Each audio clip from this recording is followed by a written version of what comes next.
In the 1920s, life was good. Industries prospered, people had jobs, and people were living the life. However, this changed when the Great Depression occurred.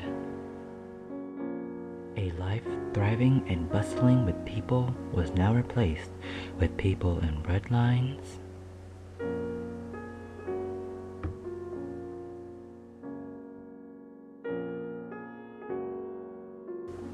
and soup kitchens.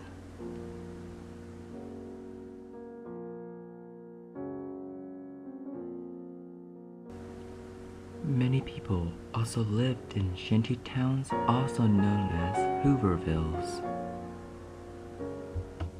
Hobos were everywhere asking for the most basic necessities of life.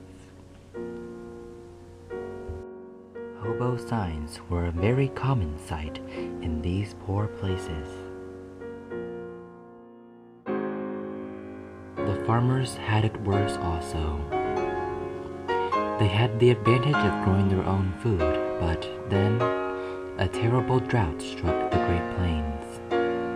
With neither grass nor wheat to hold the scant rainfall, the soil dried to dust from the Dakotas to Texas, and from that, the terrible dust storms were born. These humongous monsters swept the nation, and many people contracted the brown plague. The death rates from the brown plague remains unknown, however. The area affected by these droughts and dust storms came to be known as the Dust Bowl.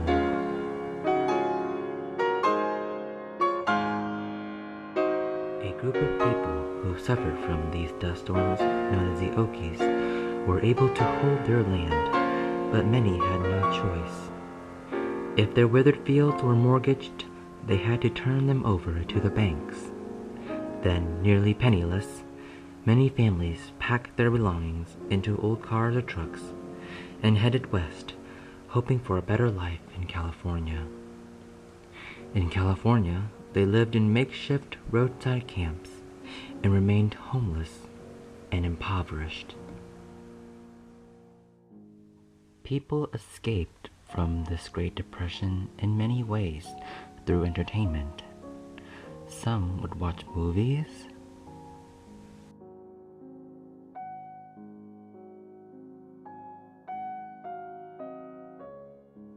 or listen to the radio.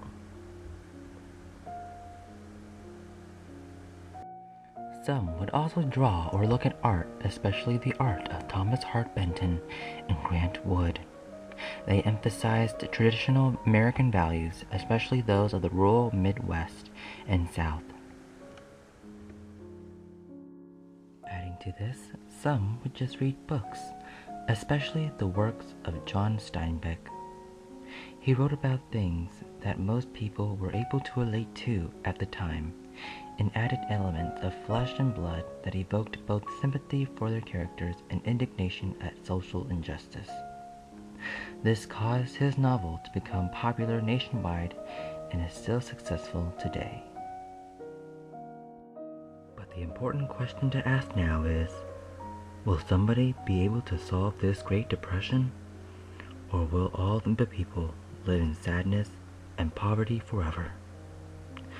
Tune in next time on Depression to find out how President Hoover tackles the Great Depression.